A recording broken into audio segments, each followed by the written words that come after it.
Hey guys, welcome to the Tim Lauer podcast. We talk about everything entrepreneurship, small business, real estate, politics, local and national, and what affects you right here on the Gulf Coast. Today we got a special guest, my CEO, Sean Miku with SimpliHOM. Welcome to the show, Sean. Thanks for having me. Absolutely. Thanks for coming on, coming to us live from Nashville, Tennessee. Good old Nashville. Absolutely. So tell us a little bit about yourself and how you got started in creating SimpliHOM. Yeah. So 12 years ago, I was on food stamps, and I was picking the lock on the water meter to give my baby girl her first bath. We lost our house, lost our car, had to put our dog up for a shelter for about a year and a half before we could reclaim him.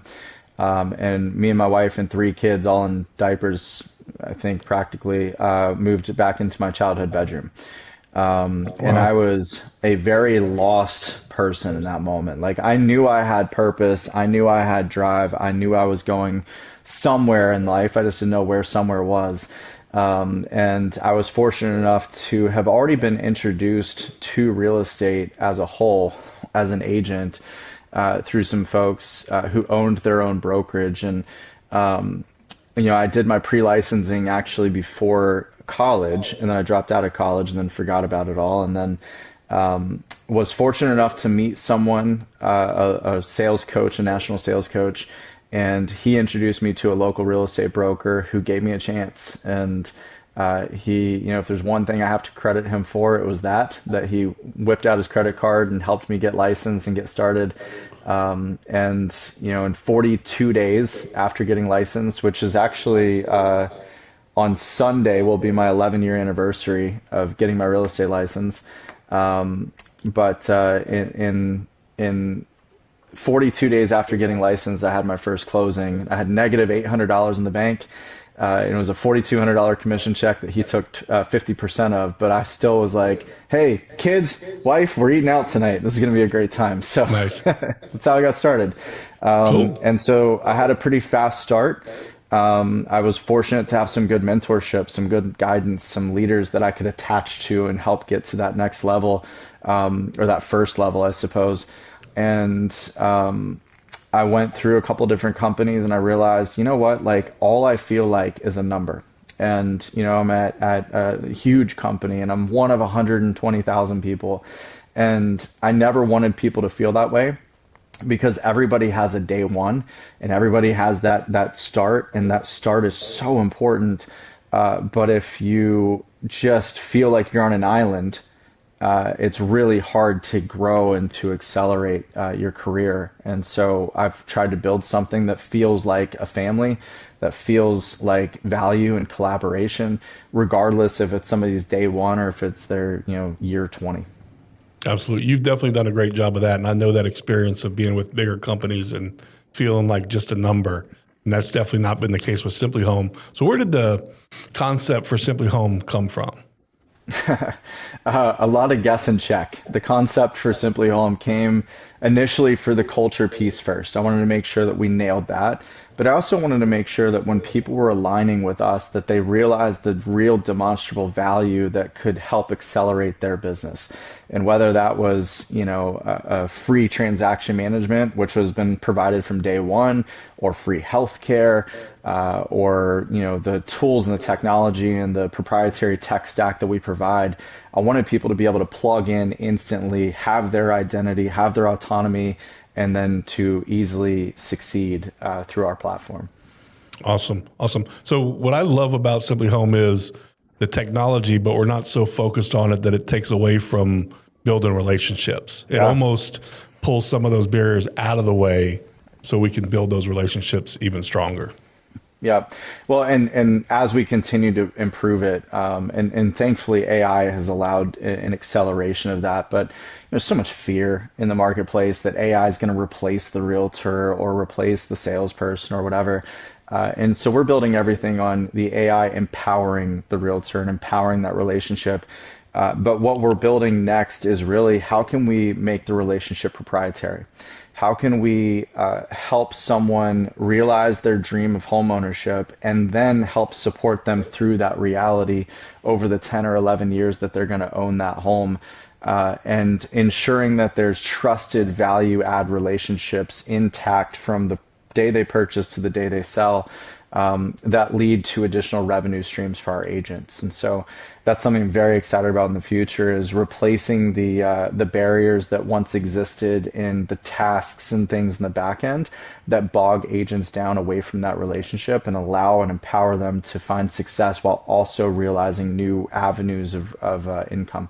Hope you're enjoying the Tim Lauer podcast so far. We talk about all things small business, real estate, politics, local and national issues that affect you most.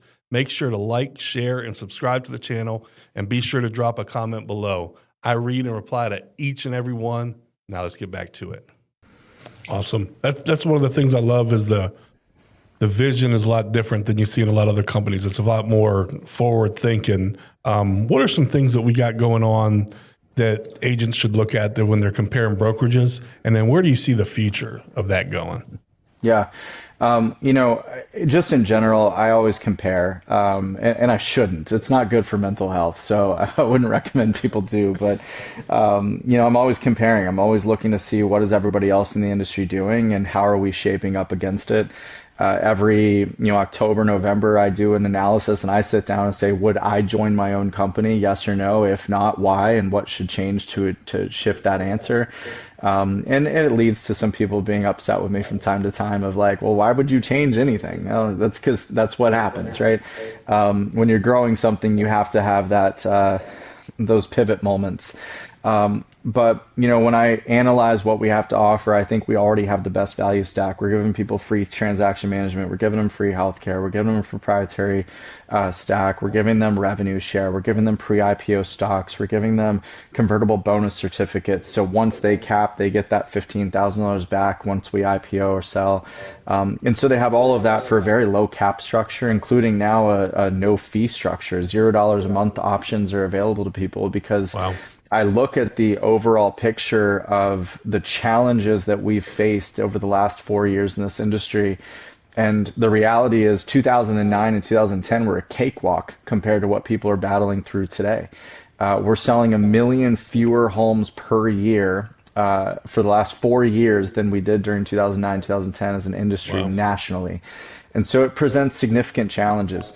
And so I want to make sure that people have those tools, that people realize that we understand the challenges that they're battling through, from that affordability crisis and transaction depression, we'll call it, where they can not have that cost to carry their business, where we're carrying it for them and helping them be supported along the way. Now, where I see it going is what I mentioned a moment ago about building that ecosystem that ties into the future of the entire home ownership cycle, allowing people to just focus on relationship for the purchase, relationship through the whole servicing of that home, and then the relationship on the next sale and the next purchase. Overall, our bigger pictures, we're the only hybrid brokerage out there, one of the only, I think we started it.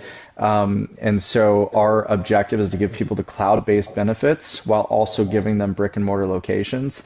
And eventually what we'll do after we IPO is we'll convert those brick and mortars into immersive home stores where people don't have to spend money they don't have to go travel to places to go house shopping. They'll be able to go with their local agent that they know, like, and trust already, have a relationship with, and immersively walk through any home they want to see.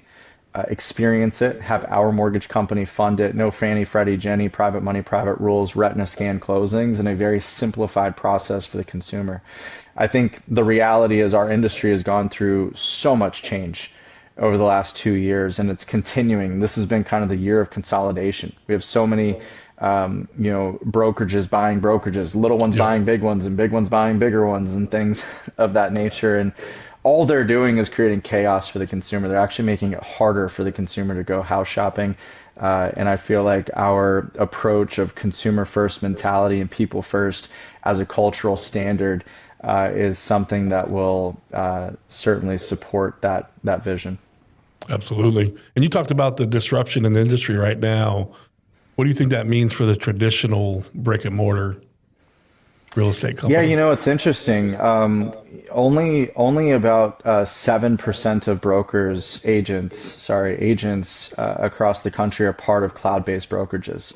and 93% are part of brick and mortar brokerages. And I think the cloud-based companies have really started to see that, where people, regardless of their usage of those brick and mortar locations or whether they're using it or not, people want it. They want to know that they have access to it. And so it's an interesting dynamic. It's kind of like commercial real estate. You know, there was a couple headlines years ago of like commercials crashing. There's no way that retail's going to last and yada, yada, yada. And now it's become an experience. People want to go back to the store because they missed it. They missed going to the mall and shopping. They missed spending time with their friends and sitting in a food court, and they missed all those different things. And so you're seeing that kind of rebound in the commercial sector. And I think it's a very similar thing. People miss the camaraderie of being in an office, regardless of how often they show up. They want to know that events are happening, that people are there, that they can get support, and it feels tangible. Awesome. So let's talk about Elevate coming up. We got our big annual convention coming up with the company. We got a guest speaker from the Gulf Coast. Yeah.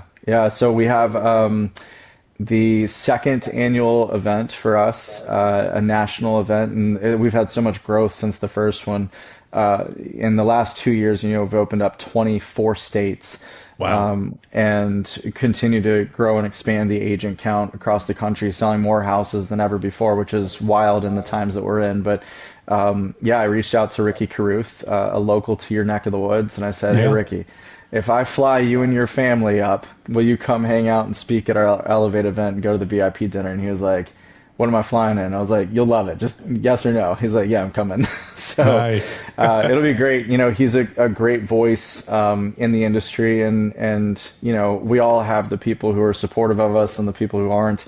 But he is a consistent voice that drives people through action, and action is the only thing that's ever going to change someone's life. And so, I'm really honored and grateful to have him join us. Absolutely. He's going to do a great job. He's very consistent, passionate, and driven individual. Yeah. Passionate is a great description for him. He is a very passionate individual. Nice. So lately we've been bringing on, or the company's been bringing on some bigger teams and actual whole brokerages. Yeah. So tell us a little bit about that. Yeah. So the biggest challenge is, the agents have their challenges. And then the independent broker owners have significant challenges because the agent demands more. They're demanding more tools, more support, more access, whatever it is that they're demanding. And there's just this line that most small brokerages can't cross in the cost of being able to support those things. And so we've had a lot of very successful discussions with those independent brokerages all across the country of saying, hey, listen, like, we already have all this stuff. We can support you guys at a higher level. We can give you the autonomy, the freedom to remain, a leader, the person who's in charge of your people, et cetera. And we'll just plug you straight in. And we've made a very seamless, simple process for them to do that. To experience that. The onboarding is dialed in. We actually allow them to even keep their same comp plans. They don't even convert over to our comp plans.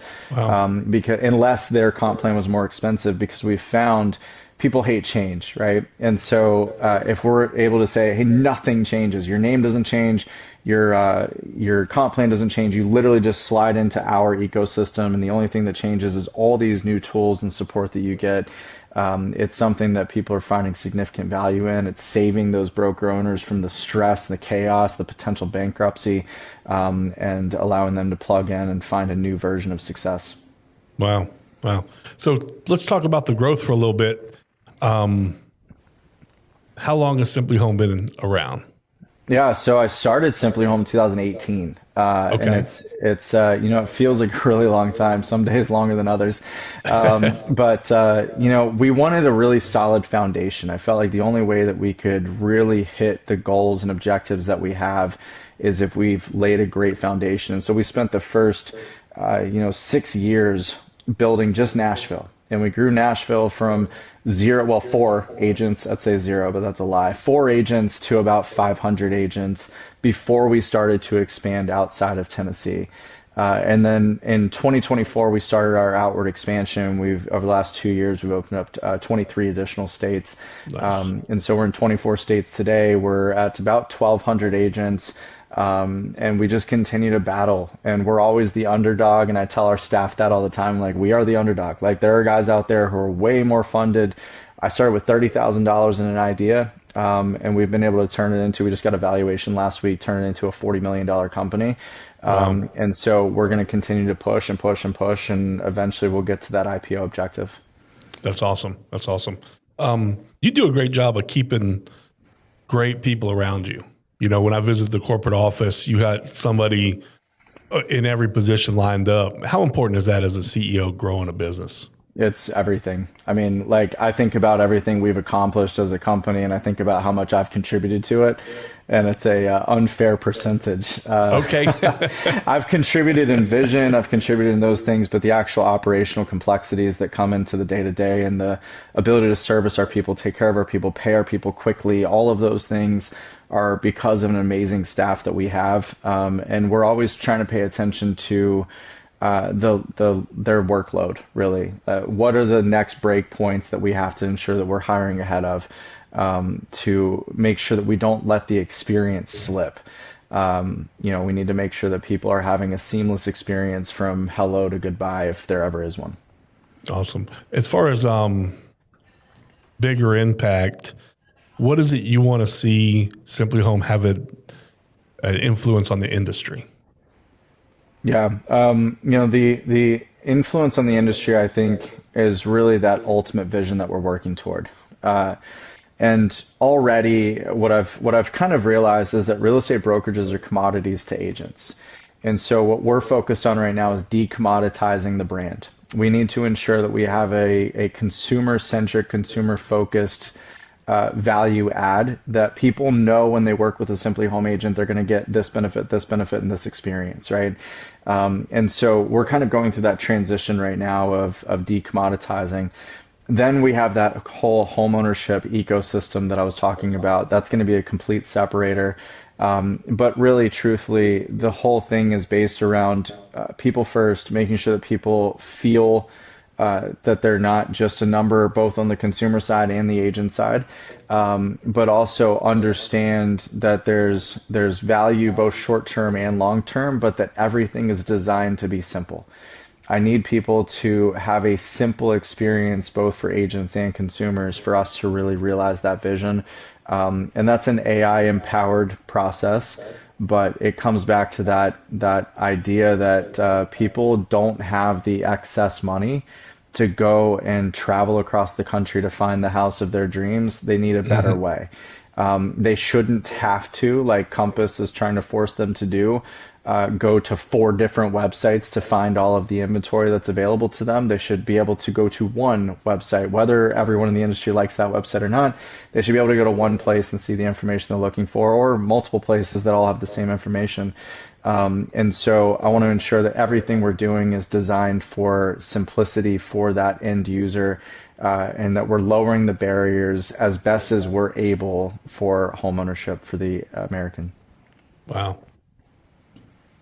So as a CEO, what do you do to kind of work through these issues? Like this vision that you have, you got this grand vision out there and you want to implement it. What are some of the steps you take to kind of let all the rest of the noise, get that drowned out and focus on the future? Yeah. So, it takes a village, of course. And so when I break it down, I have to break down that ultimate vision into a lot of little bite-sized chunks. I've got to make sure that the first thing we're doing is growing agent count to an EBITDA figure. For me, I'm focused on getting us to 100 million EBITDA. At 100 million EBITDA, I know that we can have a very successful IPO, which will give us access to public monies that we can then pour into the tech innovation and development of the overall vision for those home stores. But along the way, again, AI has enabled and empowered us to be able to create new technologies and innovate even faster on, not the build out process, but the things like the homeownership portal, the ability to give people a seamless experience of working with one of our agents, And so we just break it down and then allocate it. And so I'm grateful. I've got a new national growth director. We've built an entire team around him to assist with the growth piece. We've got the closing department, the training department, the mentorship department, all these different pieces that we didn't have before because we couldn't afford it or whatever. And so now that we have those pieces, it's really just a matter of, this is the vision. This is what I'm working to accomplish this quarter. I need all of you on your job. Do your one thing really, really well to help us make sure we hit those metrics for the quarter. And then we'll deal with the next quarter as it comes. And if we get ahead, then we just move on to the next goals. And this is about the only time, I think, in the last 8 years that I can see us even coming up to the idea of getting ahead. For the longest, it's been a to-do list that just keeps on going. It's like a CVS receipt.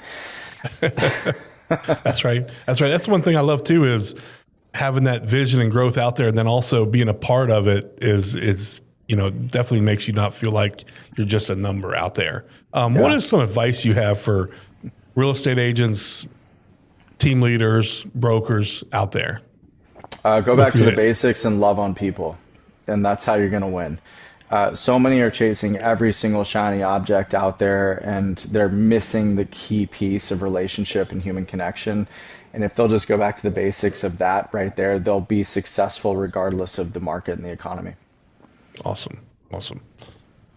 Let's see here. Let's talk about AI for a minute, because we've kind of jumped around that subject. How do you think AI is going to change the real estate industry? Obviously if you listen to Anthropic's CEO and OpenAI's CEO, they're going to tell you that everybody's obsolete in 24 months so they can go raise more money. But, I think to some degree, we're kind of already there. Yes, It has extended capabilities, but half the time my Claude doesn't know if it's a Tuesday or a Friday. ChatGPT still can't spell strawberry. So it has its limitations. And I think if people are utilizing it effectively, they're, again, using it to eliminate the busy work and make that less of their daily contributions of time. And that's then freeing up more time to go towards the relationships and the human connection they should have been focused on all along. And in our industry, for whatever reason, so many people always want to be busy with everything except human connection. They want to be building out their CRM. They want to do this and that and the other. And so, AI is allowing people to do things much faster.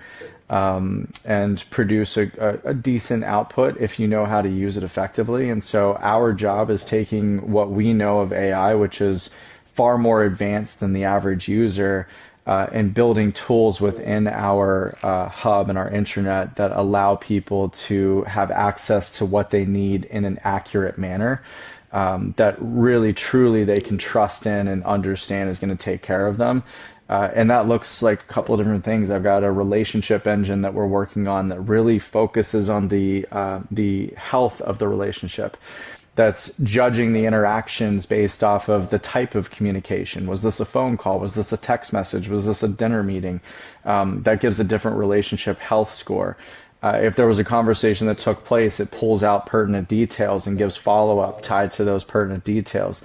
Those are the things that agents need, truthfully. And then we're also working on a finance engine for them as well, where they can go and have bookkeeping done for them and have, reports for their CPA automatically created and delivered based off of their different, credit card statements and things like that. So, the long and the short is we have to give them an AI powered tools that give them the ability to focus on human connection, and that's it.